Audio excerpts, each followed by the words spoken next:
Nako, nabalitaan nyo na ba to? 14 million worth of tissue SSS binili. Pero hindi lang pala yan.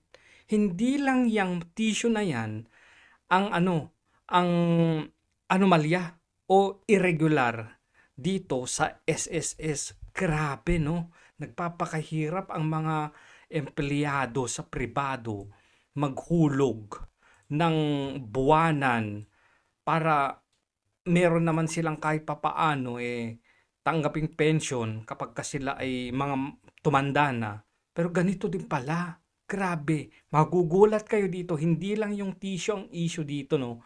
Sige, panoorin natin to, ha. Grabe. Nakakabwisit. Ba't ganito yung nangyayari ngayon? O, eto. The Commission on Audit is calling out the Social Security system for buying over 143,000 tissue rolls 143,000 tissue rolls. worth more than 13 million pesos. That's far 13.9 point something. 13.9 point something. Very, very close to 14 million, guys. So, 13 million tissue purchase. Hindi. Mga almost 14 million to. Sa ibang balita, almost 14 million to. 143,000 rolls divide natin sa 14 million. Pumapatak mang ng mga mura. Mga 9 pesos, parang ganun. Mura kasi bultuhan no? Tapos, tignan nyo to. far above its 2-month requirement, with over 116,000 rolls left sitting with a supplier without any formal. So, nasa mga supplier. Kasi siyempre, saan mo ba ilalagay yung 143,000? Grabe naman kayo, SSS. Lagi kayong natatay dyan sa SSS? Kaya kailangan nyo ng tissue rolls? Ito yung pang yung tissue rolls na pang sa sa toilet to. Naglololo kayo dyan. Yan yung ginagawa ninyo. Puro kayo lolo. O kaya naman, nasa CR kayo parate. Grabe naman. Kinakain nyo ba yung tissue?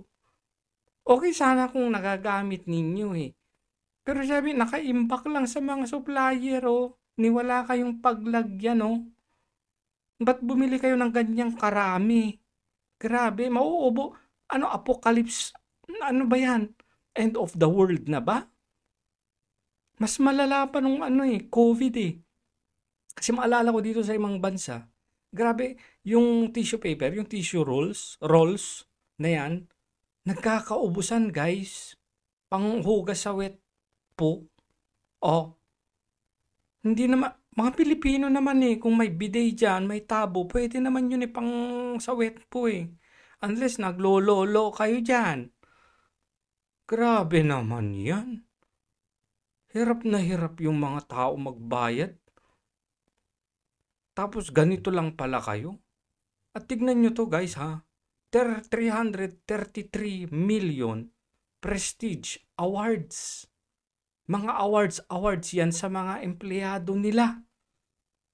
333 million para sa mga prestige award na yan. Oh my God. Ang lalaki pala ang laki ng pera ng SSS.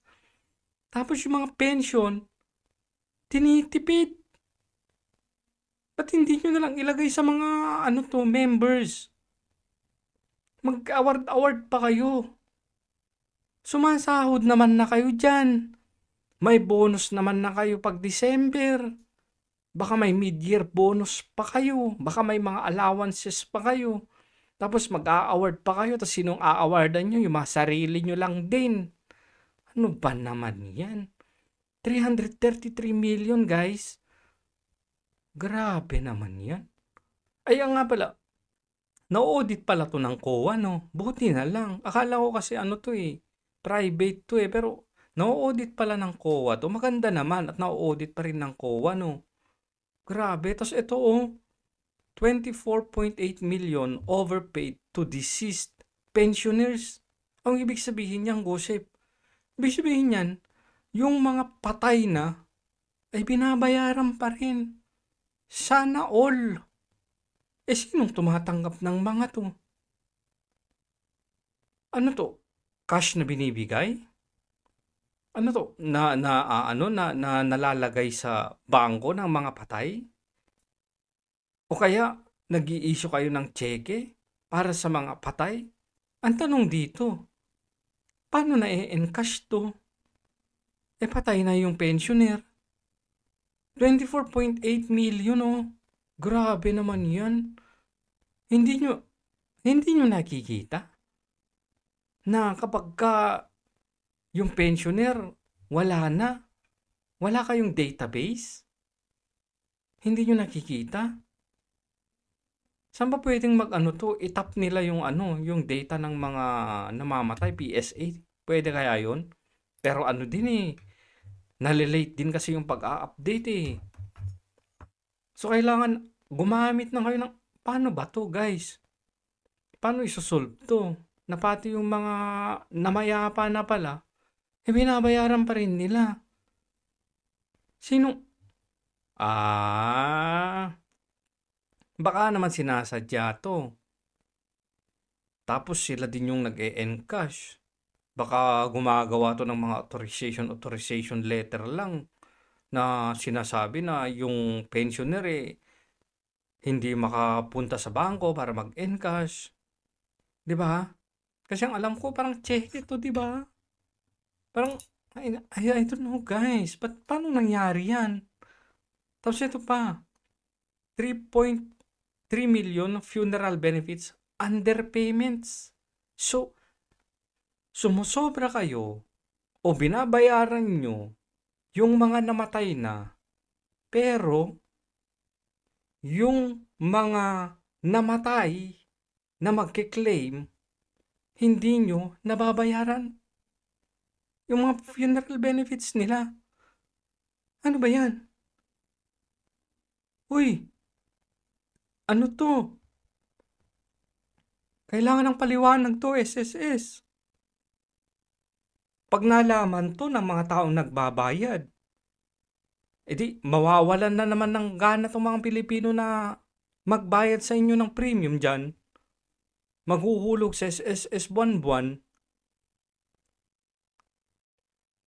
But yung mga yung mga empleyado sa private, matik yun natatanggal sa kanila wala silang magagawa dun Pero yung mga yung mga kunwari may mga businesses na tawag dito, na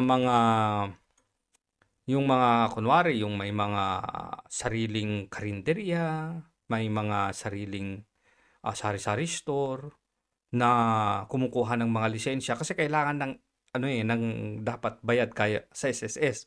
Na pati yung mga empleyado mo dapat yung mga dinedeclare mong empleyado meron kang ipapakita ng payment ng mga SSS ng mga empleyado mo. Kung meron kang mga empleyado. Kung sole proprietor ka naman, kunwari maliit ka lang na tindahan o kaya sari-sari store, pag nag-renew ka kasi ng ng permit mo sa sa City Hall o sa munisipyo, hinahanap kasi nila yung payment ng SSS. So, kawawa naman yung mga tao.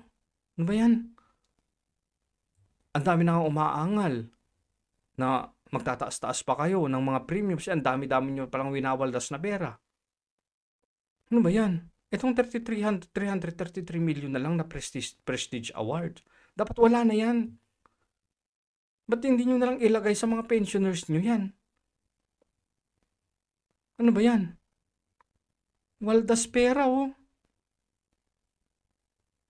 333 million? Sinong ina-awardan nyo dito? Dapat transparent to.